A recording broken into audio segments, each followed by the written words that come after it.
किसी समुद्र में एक बड़ी सी शार्क मछली एक छोटी सी मछली को खा पाएगी या नहीं? क्यों, यकीन नहीं होता ना?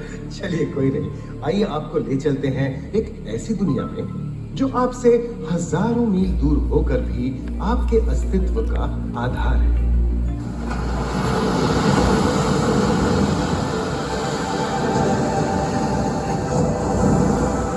ये महासागर है, मीलों दूर तक फैला हमारे जीवन का केंद्र, जिसका पानी हर देश की सीमा से परे है।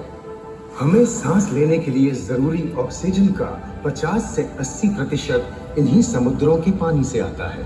ये भी कह सकते हैं कि ये सागर एक विशाल संयुक्त परिवार की तरह है, जिसमें ये सभी जीव एक ही घर में रहते हैं, जैसे मछलियां, mollusc, dolphin, seal, walrus, crustacean, bacteria, समुद्री एनीमोनी और हाँ, ब्लू व्हेल भी, जो पृथ्वी का सबसे बड़ा जीव माना जाता है। और जंतु ही नहीं, इन समुद्रों में पौधों की भी लाखों प्रजातियां पाई जाती हैं। इन विशाल समंदरों का पानी हमारी पृथ्वी का लगभग 3/4 हिस्सा है। इस धरती पर 5 बड़े महासागर हैं: आर्कटिक, अटलांटिक, हिंद, प्रशांत और दक्षिणी महासागर। ये सागर इतने महत्वपूर्ण हैं कि इनका तापमान और लहरें दुनिया के हर हिस्से के मौसम पर असर डालते हैं, चाहे वो मौसम कितना ही खतरनाक क्यों ना हो।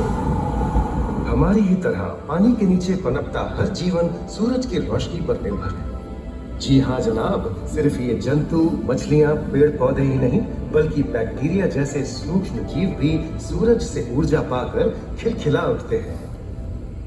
ये देखो मिस्टर ऊदबिलाव, कितने मजे ले रहा है। देखा इसे, अपने चेहरे की पोजीशन ऐसे बदल रहा है जैसे किसी स्पा में स्टीम ले रहा हो। और वो चली मैडम व्हेल इतलाते हुए सनबाथ लेने। और ये जोकर मछली यानी क्लाउन फिश, ये तो गाना भी गाती है भाई, बिना किसी सुरताल के। हाँ, ये रात समुद्री जानती है, और कोई खतरा महसूस होने पर ये कभी गुर्राती है और कभी चहकती है। क्लाउन फिश है ना। और ये डॉल्फिन हमारे स्मार्टफोन से भी ज्यादा स्मार्ट है। ये अपनी आवाज का इस्तेमाल सोनार की तरह करके एकदम सही दिशा में तैरती और एक दूसरे को संदेश भेजती है। जी हाँ, ईमेल या व्हाट्सएप से भी तेज। मूंगा चट्टानें यानी कोरल रीफ दुनिया की सबसे विविध इकोसिस्टम्स में से है। इन चट्टानों को अक्सर समुद्र के वर्षावन कहा गया है। आई, समुद्र में वर्षा, अजीब बात है ना। अरे दरअसल इनका नाम इनके आसपास बसे इन जीवों की विविधता के कारण पड़ा है। इनमें से कुछ मूंगे गर्म उथले समुद्र में, तो कुछ ठंडी अंधेरी गहराइयों में रहकर हमारे इकोसिस्टम के संतुलन को बनाए रखते हैं। पौधे हमारे इकोसिस्टम का एक बहुत ही महत्वपूर्ण हिस्सा है और पानी में ऑक्सीजन का सबसे बड़ा स्रोत है। इस नीले पानी में मौजूद कई पौधों में से एक बहुत ही महत्वपूर्ण पौधा है फाइटोप्लैंक्टन, जो पूरी दुनिया की ऑक्सीजन की जरूरत का लगभग 50% बनाकर हमारा अस्तित्व बनाए रखता है। इन समुद्रों में पहुंचने वाली सूरज की रोशनी की मात्रा के हिसाब से उन्हें 3 क्षेत्रों या परतों में बांटा गया है। सतह के सबसे नजदीक वाली परत को यूफोटिक जोन या सनलाइट जोन कहा जाता है। जाहिर है कि यहाँ सूरज की सबसे ज्यादा रोशनी पहुँचती है और 90% समुद्री जीवन इसी परत में मौजूद है। अगली गहरी परत को डिस्पोटिक जोन या ट्वाइलाइट जोन कहा जाता है। इस परत तक सूरज की सिर्फ 1% रोशनी पहुँचती है, जो पौधों के जिंदा रहने के लिए काफी नहीं है। तीसरी और सबसे गहरी परत एफोटिक जोन या मिडनाइट जोन है। यहाँ सूरज की रोशनी बिल्कुल नहीं पहुँचती। ये परत पूरी तरह से अंधेरी और ठंडी होती है, बिल्कुल किसी हॉरर के सीन जैसी। ये कई जगह पर इतनी गहरी होती है कि यहाँ आसानी से माउंट एवरेस्ट जैसे ऊंचे पहाड़ भी समा सकते हैं। और इसकी सबसे गहरी जगह है प्रशांत महासागर में मरियाना ट्रेंच।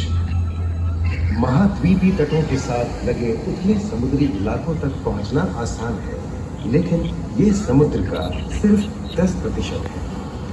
समुद्र की गहराई जितनी बढ़ती जाती है, उतनी ही वहाँ के हैरत अंगेज जीव जिन तक पहुंचना मुश्किल होता जाता है। ये समुद्री जीव पहले तो अपनी खूबसूरती से आपको छलते हैं और फिर अचानक एक खतरनाक रूप ले लेते हैं जिनसे बचना मुश्किल ही नहीं नामुमकिन है। और ये क्या, अचानक ये रोशनी कहां से आई? ओहो, ये तो जेलीफिश का झुंड है जिनकी रोशनी एकदम डिस्को लाइट की तरह लगती है। वाह, ये हुई ना बात। अब सभी बड़ी छोटी मछलियां इन चमचमाती डिस्को लाइट को देखकर पार्टी करने आएंगी। और फिर यही रोशनी उन्हें बेरहमी से दबोचकर उनका शिकार करके अंधेरे में वापस गायब हो जाएगी। लेकिन सभी शिकारियों को छलावे से लुभाना नहीं पड़ता। सबसे घातक शिकारियों में से है शार्क, जैसे ग्रेट व्हाइट और टाइगर शार्क। शार्क आमतौर पर सूरज ढलने के बाद अंधेरे में शिकार पे निकलती है समुद्री जीवों का यमराज बनकर। आज तक शार्क की 500 से ज्यादा प्रजातियों का पता चल चुका है। ये हर तरह के खुले महासागरों में, मूंगे की चट्टानों में, आर्कटिक की बर्फ के नीचे और समुद्र की अंधेरी गहराइयों में पाई जाती है। और ये है समुद्री घोड़ा, जो तबड़क तबड़क नहीं, छप छप छप छप करता है, यानी दौड़ता नहीं तैरता है।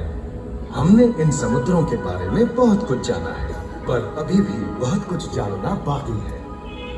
ये सागर गहरे और विशाल, ठंडे और अंधेरे में डूबे होते हैं। इन गहराइयों में पनपने वाली 17,000 से अधिक प्रजातियां मानो किसी कल्पना से कम नहीं है।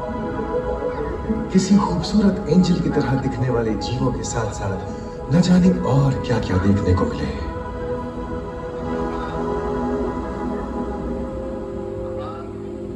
इन विशाल सागरों के इकोसिस्टम इनके बाहर तक फैले हैं।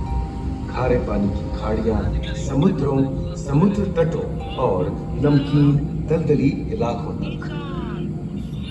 मानव जाति दशकों से प्लास्टिक, जहरीले रसायन, तेल और ऐसी कई चीजों को पानी में बहाकर समुद्रों को नुकसान पहुंचा रही है। कई समुद्री जीवों या मछलियों की दर्दनाक मौत और उनकी इस तड़प का जिम्मेदार हमारी मानव जाति है। पिछले कुछ दशकों में वैज्ञानिक पैमाने पर सामने आए खतरों में से एक बड़ा जलवायु परिवर्तन है, जिससे महासागर गर्म हो रहे हैं और ग्रीन हाउस गैसों की अधिकता और ऑक्सीजन की कमी के कारण इन समुद्रों का अम्लीकरण हो रहा है। सागरों के इस तरह गर्म होने से पानी का स्तर बढ़ गया है और बर्फ की चादर पिघल रही है। इस विनाशकारी बदलाव के परिणाम स्वरूप समुद्री जीवन खत्म हो रहा है और पूरे इकोसिस्टम के लिए ऐसे खतरनाक हालात हम ही पैदा कर रहे हैं। हमारी आने वाली पीढ़ी का भविष्य इस बात पर निर्भर करता है कि क्या हम आज अपने निजी जीवन से प्लास्टिक को हटाने जैसा छोटा कदम उठा सकते हैं, या फिर हम बड़े स्तर पर सख्त नियम बनाकर उन्हें लागू करें, जिससे समुद्री संसाधनों का दोहन और प्रदूषण कम हो। याद रखिए, बात हमारे अस्तित्व की है, तो बदलाव की शुरुआत भी हमें ही करनी होगी।